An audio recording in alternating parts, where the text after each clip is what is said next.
सर्वेभ्यो नमो नमः। आज फिर जयपाल शास्त्री संस्कृत चैनल में आप सभी विद्वानों का हार्दिक अभिनंदन है, स्वागत है। आज हम उपस्थित हैं निरुक्त में जो निर्वचन हैं और जो आपके स्टेट नेट असिस्टेंट प्रोफेसर में काफ़ी बार इनमें से प्रश्न पूछे जाते हैं, तो इनके विषय में हम आज पढ़ने जा रहे हैं। आप हमारे जयपाल शास्त्री संस्कृत चैनल को लाइक, शेयर और सब्सक्राइब जरूर करें, जिससे आपको आने वाली जो भी नवीनतम वीडियो हैं वो समय पर उपलब्ध हो सकें। तो आज का हमारा जो विषय है वो है निर्वचनम। सबसे पहला जो निर्वचन किया है आचार्य यास्क ने अपने निरुक्त शास्त्र में, वो है आचारः। तो आचारः का क्या निर्वचन बनेगा? आचारः आचारम ग्राह्यते। जो आचार्य है वो अच्छे आचरण को ग्रहण करता है। आचिनोति बुद्धिम इति, वो अच्छी बुद्धि का चुनाव करता है। आचिनोत्य अर्थान, और वो अच्छे अच्छे अर्थों को चुनता है। ये आपके आचार्य का निर्वचन है। आपके पेपर में आचार्य शब्द दे करके वह कह देगा कि बताइए आचार्य शब्द का क्या निर्वचन बनेगा, और ये लाइनें आपको ऑप्शन में दे देगा। तो आपने पहचान करना है कि कौन सी लाइन वहाँ पर दी हुई है। और ये आपका बहुत ही मोस्ट इम्पोर्टेंट विषय है, जो आपके स्टेट नेट और असिस्टेंट प्रोफेसर के जो स्क्रीनिंग का टेस्ट होने वाला है उसमें इसमें से निश्चित रूप से आपका प्रश्न आएगा। तो आप इसको बहुत अच्छे से ध्यान कर लें कि किस शब्द का क्या निर्वचन है। आपका जो दूसरा निर्वचन है वह निर्वचन है वीरः। वीरो वीरयत्य अमित्रान, अर्थात वीर वह है जो अमित्र हैं, जो आपके शत्रु हैं, उनको क्या करता है? जीतता है। वेतेर वा स्याद गति कर्मणः, उसके अपने कार्य के प्रति क्या होती है? गति होती है। वीरयतेर वा, अर्थात जो वीरता को धारण करता है वो वीर है। तो इनमें से कोई भी लाइन उठा करके आपके पेपर में दे देगा और आपको बस वो पहचान करनी है कि इसका शुद्ध रूप क्या बनेगा, उसकी कौन सी जो है लाइन आपके पेपर में देता है और आपने उसको पहचान करना है। हृदय झील, ह्रदो ह्रादत्ते शब्द कर्मणः, अर्थात जहाँ पर शब्द आदि का कार्य का जो है ह्रादत्ते, जो शब्द विद्यमान होता है वो आपका हृदय कहलाता है। हृदतेर वा स्यात् शीति भाव कर्मणः, जिसके अंदर शीतलता का भाव विद्यमान होता है वो आपका हृदय कहलाता है, अर्थात झील कहलाता है। तो ये आपका हृदय, इसका ये तीसरा निर्वचन था। अब आपका देखिए 4 का निर्वचन है गौः। यद दूरम गता भवति, अर्थात जो दूर तक चली जाती है वो आपके गौः ऐसा कहलाएगा। यच्च अस्याम भूतानि गच्छन्ति, और जिसमें सभी प्राणी विलीन हो जाते हैं वो भी आपके गौः है। गातेर वोकारो नामकरणः, अर्थात जिसका गाह नामकरण है वो आपका गौः ऐसा कहा जाता है। 5 का जो निर्वचन है वो है समुद्रः। समुद्र वन्त्य अस्माद आपः, जिसके अंदर आपः पानी विद्यमान होता है वो आपका समुद्र है। सम अभिद्रवन्त्य एनम आपः, जिसमें द्रवीभूत पानी विद्यमान रहता है वो आपका समुद्र है। ये लाइनें आपने पहचान करनी है कि समुद्र के निर्वचन के रूप में कौन सी लाइन सही है। सम्मोदन्ते अस्मिन् भूतानि, जिसमें सभी प्राणी मोदित होते हैं, आनंदित होते हैं, वो आपका समुद्र है। समुद्र को भवति, तो ये भी समुद्र को भवति, ये भी समुद्र का ही निर्वचन है। समुन्नति इति वा, ये आपके एक बार नेट में आया हुआ प्रश्न है। समुद्र का ये जो लाइन है ये आपके नेट में दे रखी है और आपने पहचान करनी थी कि जो समुद्र की है वो सही लाइन कौन सी है। आगे 6 का जो निर्वचन है वो यहाँ दे रखा आपका वृत्रः। वृत्रो वृणोते है वा, वृत्र वृणोते है अर्थात जो चुनाव करता है, वर्तते वा जो विद्यमान है, वर्धते वा अर्थात जो वृद्धि को प्राप्त होता है, वो आपका वृत्र है।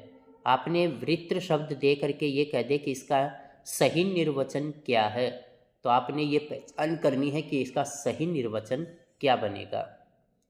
आपका जो 7 का निर्वचन है वो 7 का निर्वचन है आपका आदित्यः। आदित्यः आदत्ते रसान अर्थात जो रसों को धारण करता है। आदत्ते भासम ज्योतिषाम जो नक्षत्रों को भी अपना प्रकाश देता है, जो उनको भी भाषित करता है, वो आदित्य है। आदिप्तो भासे भास इति वा अर्थात जिससे सब दीप्त होते हैं, प्रकाशित होते हैं। अदिति है पुत्र है इति वा अर्थात अदिति का जो पुत्र है, अदिति की जो संतान है वो आदित्य कहलाती है, और दीति की संतान दैत्य कहलाती है। आपने तद्धित में पढ़ा होगा, और ये आपके स्टेट में भी आया हुआ है कि दैत्य जो शब्द है दैत्य, इसमें कौन सा प्रत्यय है, इसके अंदर ण्य प्रत्यय है, ण्य।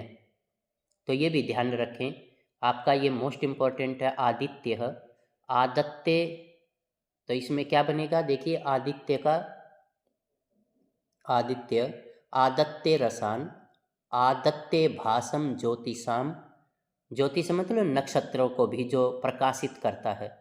आदिप्तो भासेति वा जिससे सब कुछ प्रकाशित होता है, और अदिति की जो संतान है वो पुत्र है, वो भी आदित्य कहलाएगा। उषस है उच्छति इति, ये आपके एक बार नेट में पूछा हुआ है, नेट के अंदर उच्छति इति क्या कहलाएगा, तो ये आपका उषस का निर्वचन है। रात्रे अपराह कालः, रात्रि का जो दूसरा काल है वो उषस कहलाता है, उषा कहलाता है। तो ये आपके स्टेट नेट या असिस्टेंट प्रोफेसर के जो स्क्रीनिंग की परीक्षा है उसके अंदर आपको ये लाइन दे देगा उच्छति इति, तो क्या कहलाएगा, उषस। या रात्रि है अपराह कालः, ये किसका निर्वचन है, उषस का निर्वचन है। आपका जो 9वां है वो है मेघः। मेहति इति सतः अर्थात जो मेहती बूंदाबांदी करता है, जिसे पानी सर्वित होता है, वो मेघ है। उसके बाद आपका 10 का जो निर्वचन है वो है वाक। वाक माने वाणी, वाक्ति इति वाक अर्थात जिससे आप कुछ कहते हैं, बोलते हैं, वो आपकी क्या है, वाणी है, वो आपकी वाणी कहलाएगी। आपने इन शब्दों के ये जो लाइनें हैं इनको पहचानना है कि सही आपकी कौन सी लाइन बनेगी। अब आपका जो 11 का निर्वचन है वो निर्वचन क्या है, उदकम। उन्नति इति सतः, उदकम मतलब पानी जो ऊपर की तरफ जाता है, वो उन्नति इति सतः, वो आपका उदक है। और नदी का निर्वचन देखिए, नदना इमहा भवन्ति शब्दवत्यः, जो नदियां हैं वो शब्द वाली होती हैं, तो ये नदी का निर्वचन है। अश्वः, ये आपका नेट में आ चुका है अश्व का, कि अश्व का अश्नुते अध्वानम, ये आपके नेट में आया हुआ है। महासनो भवति इति वा अर्थात जो बहुत अत्यधिक खाने वाला है उसको भी अश्व कहा जाता है। अग्नि का निर्वचन जो है वो आपके हर परीक्षा में पूछा गया है। जो आपका पिछला असिस्टेंट प्रोफेसर का स्क्रीनिंग था उसमें ये अग्नि की जो लाइन है वो लाइन आई हुई थी, अग्रणी भवति इति अग्नि है। जो सबसे आगे अग्रणी रहता है वो अग्नि है। किसी भी काम को करते हैं तो उसका एक कोई ना कोई अग्रेसर होता है, नेता होता है, और उस सब में अग्रेसर नेता के रूप में कौन है? अग्नि है। सभी देवताओं को यदि आहुति प्रदान की जाती है तो वो कहाँ डाली जाती है? अग्नि में। तो सबसे पहले अग्नि को ही प्रज्वलित किया जाता है। तो अग्रणी भवति इति अग्नि ही। अग्रम यज्ञेषु प्रणीयते, जो सबसे पहले यज्ञ में पूजा जाता है वो आपका अग्नि है। तो ये लाइनें आपने ध्यान करनी है। अंगम नयति सन्मानः, ये आपके स्क्रीनिंग में जो आपका पीजीटी का स्क्रीनिंग आया हुआ था उसमें ये लाइन आई हुई थी, अंगम नयति सन्मानः, जो प्रत्येक अंग की तरफ जो है ले जाया जाता है, मान किया जाता है, स्पर्श किया जाता है, वो अग्नि है। अक्नोपनः इति, ये आपका जो असिस्टेंट प्रोफेसर का जो स्क्रीनिंग थी उसके अंदर आया हुआ था। तो ये जो अग्नि का निर्वचन है ये मोस्ट इम्पोर्टेंट है भाई आपका। एक आचार्य और ये अग्नि, ये मोस्ट इम्पोर्टेंट है। इसमें से कोई भी लाइन आपसे पूछी जा सकती है तो आप इन लाइनों को पहचान लें कि अग्नि की पहली कौन सी, दूसरी कौन सी, तीसरी कौन सी और चतुर्थी कौन सी लाइन आएगी, और वो कैसे दी हुई है ये शुद्ध लाइनें आपको ध्यान होनी चाहिए। आगे आपका जो जात वेदस है, ये जात वेदस,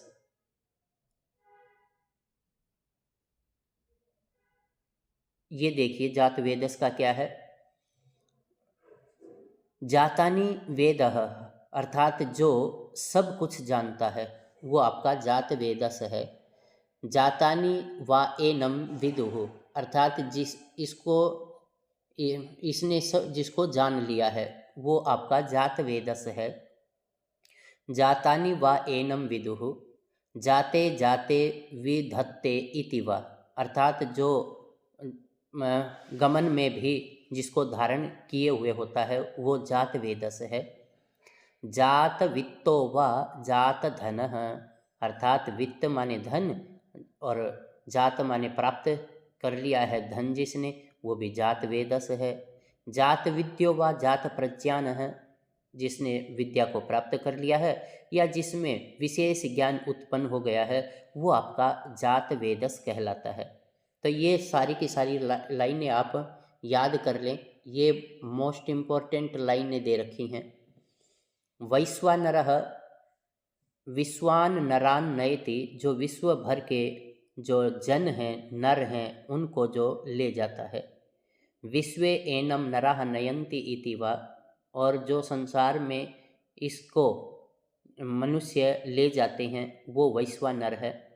अपि वा वैश्वानरः एव स्यात्, तो ये वैश्वानर नाम के एक अग्नि भी है वैश्वानरः, तो ये भी आपका मोस्ट इम्पोर्टेंट है।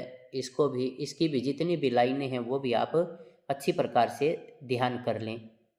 निघंटु ते निघंतवः एव संतो, वे निघंतु होते हुए निगमान निघंटवः, वेद के जो निघंटु हैं, उच्यन्ते इत्य उपमन्यवः, ये उपमन्यु के मत में निघंटु कहा जाता है। अपि वा अहन्नादेव, अपि वा अन्नादेव स्युः समाहृताः भवन्ति, अर्थात जो समाहृत किया गया, जिसमें वैदिक शब्दों का समाहरण किया गया है, इकट्ठा किया गया है, वो आपका निघंटु कहलाता है। यद वा समाहृताः भवन्ति, जिसमें वैदिक शब्द क्या किए गए हैं? समाहृत किए गए हैं, वो आपका निघंटु कहलाता है। तो ये भी आपका मोस्ट इम्पोर्टेंट है। निघंटु आदि की जितनी भी लाइनें हैं इन सभी लाइनों को आप अच्छे से याद कर लें। ये आपका जात वेदस है, जैसे जात वेदस, वैश्वानर, निघंटु, ये सारे के सारे जो निर्वचन हैं ये आपके मोस्ट इम्पोर्टेंट है। तो इनकी कौन सी लाइन किसके लिए आएगी वो आप ध्यान से देख लें। तो ये आपका एक निर्वचनों से संबंधित विषय था, आप इनको बहुत अच्छे से कर लें। तो लाइनों को आप पहचान लें कि ये लाइन किसके विषय में कही गई है। तो निर्वचन से संबंधित आपकी परीक्षा में कोई ना कोई एक प्रश्न तो ज़रूर पूछा जा सकता है आपका असिस्टेंट प्रोफेसर के जो स्क्रीनिंग परीक्षा है उसमें, या भाई स्टेट नेट, इनमें आने ही आना है इनमें से, तो आपको इसको बहुत अच्छे से कर लें। इन्हीं शब्दों के साथ आप सभी का बहुत बहुत धन्यवाद। जय तु संस्कृतम, जय तु भारतम।